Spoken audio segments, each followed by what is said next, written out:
my wife told me she needed a solo trip to reconnect with herself. I took care of our kids, cleaned, and even reorganized her closet while she was gone. When I moved a shoebox on the top shelf, a Polaroid fell out, her, in lingerie, wrapped around a man I'd never seen. The timestamp? The night I was rushed to the ER. I didn't confront her. I waited until her welcome home dinner. In front of her parents, I played a slideshow. The last slide read, "Enjoy reconnecting with him. The kids and I are leaving tomorrow. I'm a 39-year-old dad from Fort Wayne, Indiana.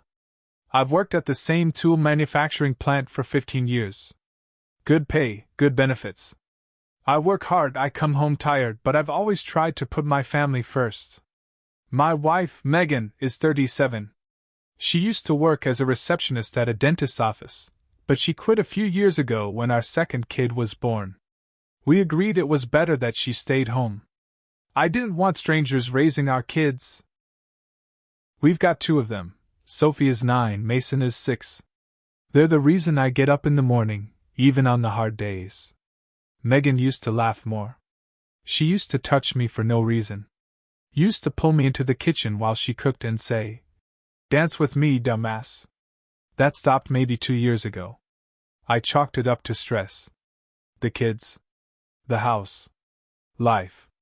But 6 months ago, she sat me down in the kitchen, same kitchen she used to dance with me in, and said, "I need to take a solo trip." I said, "What kind of trip?" She said, "A personal one. I need to reconnect with myself. I feel like I've lost who I am." That threw me. I mean, I didn't see it coming. She wasn't crying. She wasn't angry. Just flat. Like she had rehearsed it. I asked if she was okay. She said she was, she just needed space. 1 week. Alone. I asked where? She said a small Airbnb up by Lake Michigan. Right on the water. I just want to read and walk and think. What the hell do you say to that? I thought maybe it was a midlife thing. I thought maybe I had been too focused on work, and this was her way of calling out for a break without accusing me. So I said, "Go ahead. I'll hold it down here." She hugged me, kissed my cheek, said, "Thank you for understanding." The day she left, she packed a single suitcase, kissed the kids, and walked out without looking back. That week, I did everything I could to be present. I didn't want the kids to feel like something was wrong. I made pancakes in the morning, walked them to school, even took them to a movie one night. During the days while they were at school, I cleaned. Really cleaned. Scrubbed tile, vacuumed under furniture, went through closets. On the 4th day, I got to our bedroom closet. The top shelf has always been her zone. She keeps seasonal clothes up there, old photo albums, random boxes. I was rearranging the sweaters when I saw the brown shoebox tucked way in the back. It didn't have a label. Just dust. I pulled it out and the lid shifted. A photo slid out and landed on the floor, face down. I picked it up. I swear to God, my chest felt like it stopped working. It was a Polaroid. Not a digital printout. An actual Polaroid. Her in red lingerie. High heels. Kneeling on a hotel bed. Arms around a man I'd never seen before. He had his hand on her bare thigh. His face was close to hers. And they were both smiling like they had just won the lottery. I sat on the floor with that photo for a long time. I don't even remember thinking. I remember breathing through my teeth, slow. Trying to stay quiet so the kids wouldn't hear me. Then I flipped it over. The back had a timestamp in faded pen. February 17th, 9:42 p.m. I know that night. I will never forget that damn night. That's the night I had chest pains so bad I collapsed in the garage. Thought it was a heart attack. I called her, panicking. She didn't answer. I called again. No answer. Eventually, I called 911 myself. Paramedics picked me up and took me to Lutheran Hospital. Later, she said she was too scared to drive. Said she waited for her mom to get the kids before she could come. but she never showed. She told me she was up all night, sick with worry. But this picture told a different story. That same night, same hour, I was laid out on a gurney with an oxygen mask, and she was playing sex kitten with some guy I'd never seen before. I didn't call her. I didn't confront her. I took the photo and put it back in the box, exactly the way I found it. I put the box back on the shelf. I went back downstairs. Made the kids a snack. Pretended everything was okay. The rest of the week, I smiled through gritted teeth. I didn't sleep much. Just stared at the ceiling, running the whole damn marriage through my head like a broken movie reel. She came back Sunday afternoon. Hugged the kids, kissed my cheek, smiled like she had been at some damn yoga retreat. Said, "That was exactly what I needed." I said, "I'm glad." She didn't even notice I had cleaned the closet. But I noticed everything. I started planning that night. Her parents were coming for dinner the next weekend. They come maybe once a month. I knew she liked to play perfect wife in front of them. So I played along all week. I laughed at her jokes. I watched a movie with her on the couch. I even made love to her once, just so she wouldn't suspect anything. She had no idea I already made copies of the Polaroid. No idea I'd gone through her email and found other photos. Screenshots of texts she had deleted. Hotel receipts. I had enough to make my point. The night her parents came over, I cooked a big meal. Pot roast, potatoes, green beans, homemade rolls. She complimented everything. Her dad even clapped his hand on my back and said, "Man of the house." Her mom brought wine. We all sat in the living room after dinner. Megan snuggled up next to me. That's when I got up and said, "Hey, I made a little slideshow. Thought it'd be fun to show you what we've been up to lately." Megan smiled and said, "That's sweet." Her parents looked excited. I connected my laptop to the TV. First photo, the kids at the zoo. Next, Megan at the lake, reading a book. Then, our family trip to the pumpkin patch. Then came the first shot of her in red. She gasped, "What is?" Then the second. And the third. One with her bra off. One with her laughing in bed while he stood behind her. Her mom screamed. Her dad shouted, "What the hell is this?" Megan jumped up, ran to the TV. "Turn it off! What are you doing?" I didn't say a word. The final slide came up, white letters on a black screen. "Enjoy reconnecting with him. The kids and I are leaving tomorrow." Her dad looked like he was going to puke. Her mom covered her mouth. Megan was frozen. I stood up, walked to the door, and said, "Dinner's over." Then I walked out. I didn't sleep that night. I stayed in the guest room downstairs, door locked, phone off. I could hear her crying through the vents around 2 a.m. Didn't move. Didn't say a word. Next morning, I packed a few bags for the kids and me. Clothes, toothbrushes, school stuff. I already had an Airbnb lined up across town, small place, but enough space for us. I figured we'd stay there for a few weeks while I talked to a lawyer. I was just finishing loading the trunk when Megan came outside. She looked like hell. No makeup. Hair a mess. Eyes swollen. She stood on the porch in her slippers like she didn't know how to move. "You're really doing this?" she asked. I didn't even look at her. Just strapped Mason's booster seat in. She tried again. "We can talk. Please. Don't do this to the kids." That's what pissed me off. "I'm not doing anything to them," I said. "You did." Then I got in the car and drove off. The Airbnb was small but clean. I let the kids each pick their side of the room. Told them it was a little vacation. Sophie asked why Mommy wasn't coming. I said, "Mommy and I need to figure out some grown-up stuff." She didn't press. I filed for legal separation the next day. My lawyer, Greg, from church actually, was direct. I showed him the photos, the receipts, the text screenshots. He just nodded and said, "You've got leverage." We drafted a plan, Temporary custody, child support. I keep the house until the court says otherwise. I thought Megan would fight me. I thought she'd lawyer up and scream and beg and threaten. But she didn't. Instead, she showed up at my job.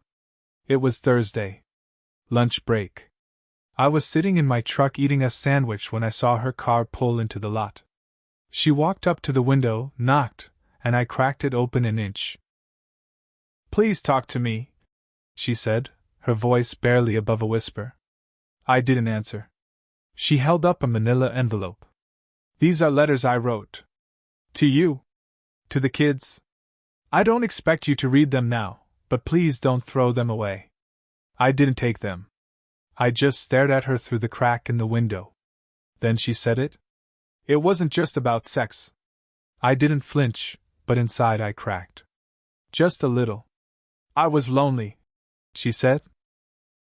"I was angry and scared, and I didn't know how to talk to you anymore." Still, I said nothing. She swallowed. "I messed up. I know that. But please, don't make me a stranger to my kids." I rolled the window up. She stood there for a minute, staring at her reflection in the glass, then walked away. That night, I opened the envelope. Inside were 3 letters. One to me. Long 8 pages, front and back. She went into detail about how she met him, a guy from her gym, divorced, early 40s. She said it started with small talk, then coffee, then something she couldn't stop. She swore it only lasted 3 months. Claimed she broke it off before her trip, said she went to Lake Michigan alone, trying to figure out if she should confess or disappear. She said she chose me. Too late. The second letter was for Sophie. The third for Mason. Both sealed. I didn't open them.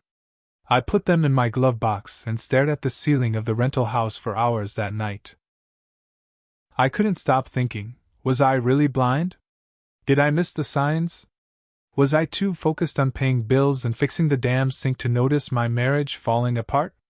Or did she just make excuses to feel better about what she did? 3 weeks passed. Megan stayed quiet. No calls.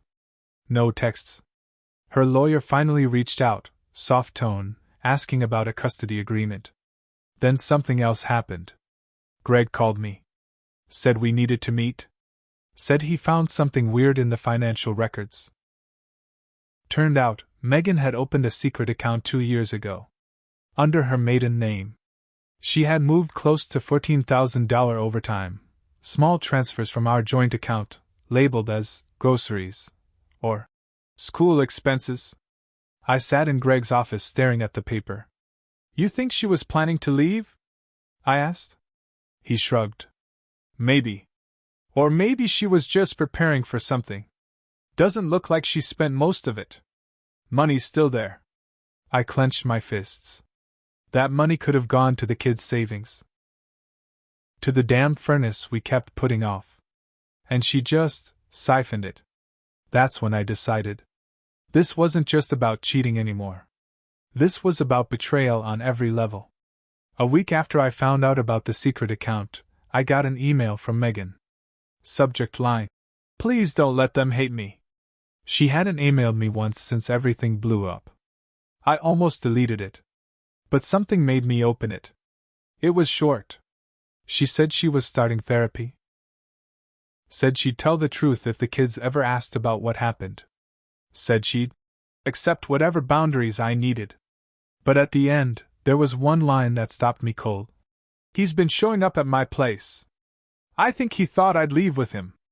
I told him it was over, but he won't listen." I read that line 3 times. Then again. My stomach tightened. I didn't reply. But I did drive by the house that night. The lights were off except for one lamp in the living room. Her car was in the driveway. Nobody else's. I sat in my truck across the street, just watching. Around 10:45, a black Dodge Charger pulled up. Tinted windows. Loud exhaust.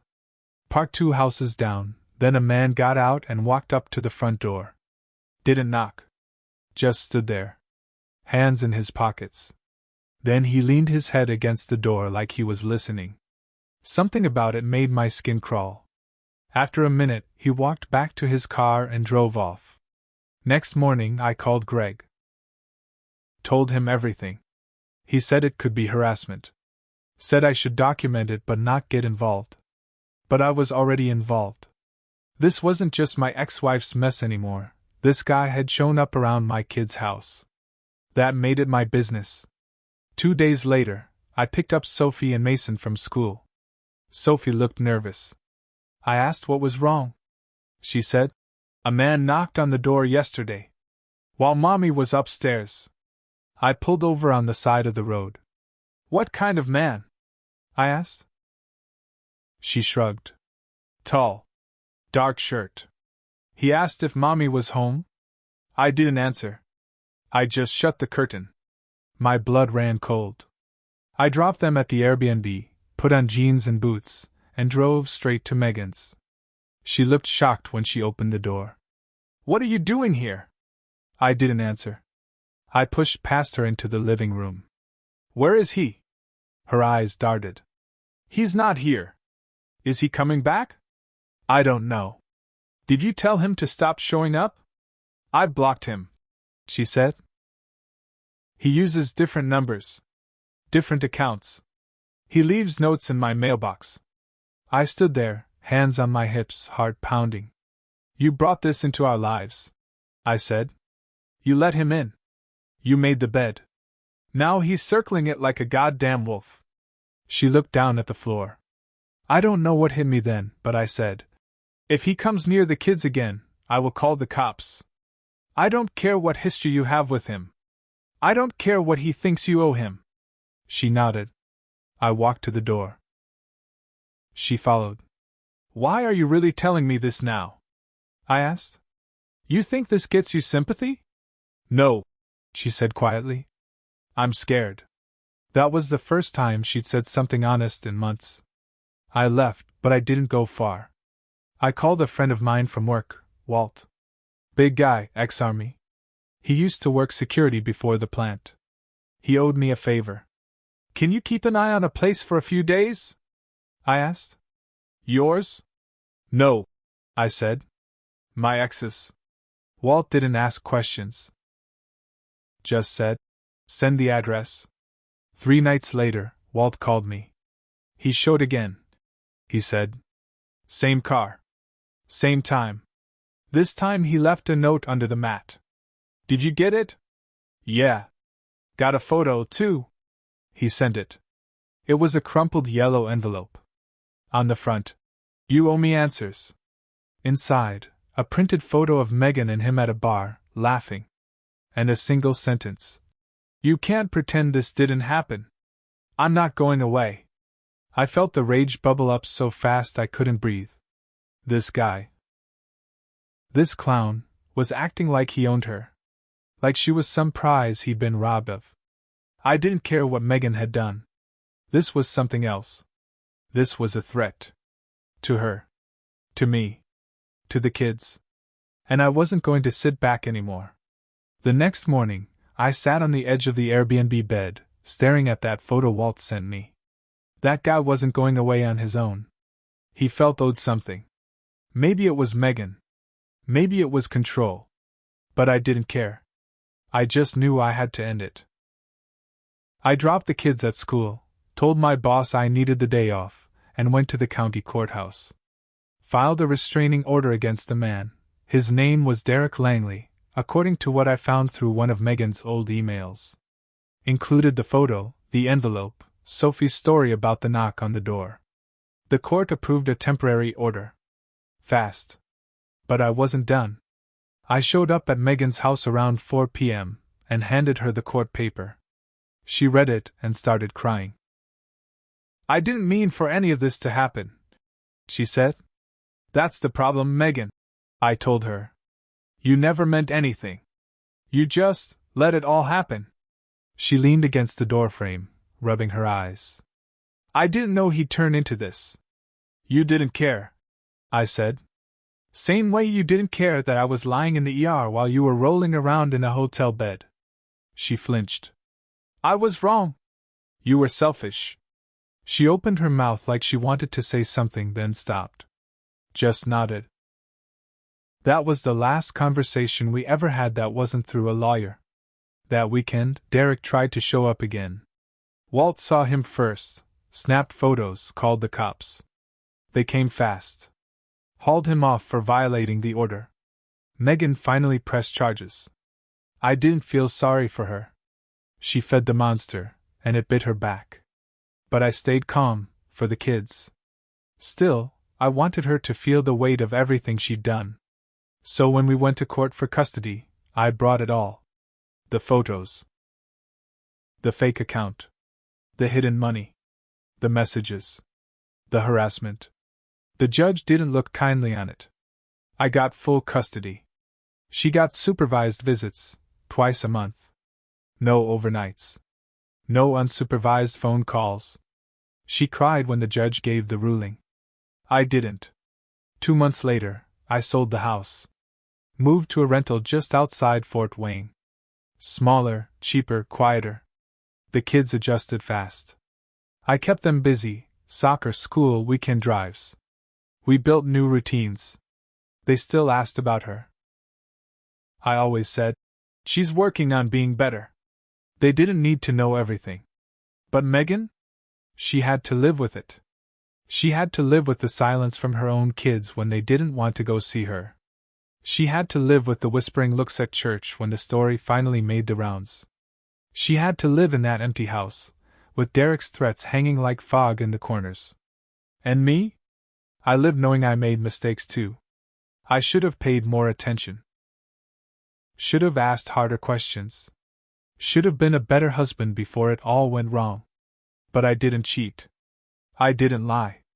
And when it came down to it, I protected my kids. So no, I don't feel guilty for the slideshow. I don't feel guilty for walking out. She wanted to reconnect with herself. I hope she found what she was looking for. Because what she lost, she'll never get it back.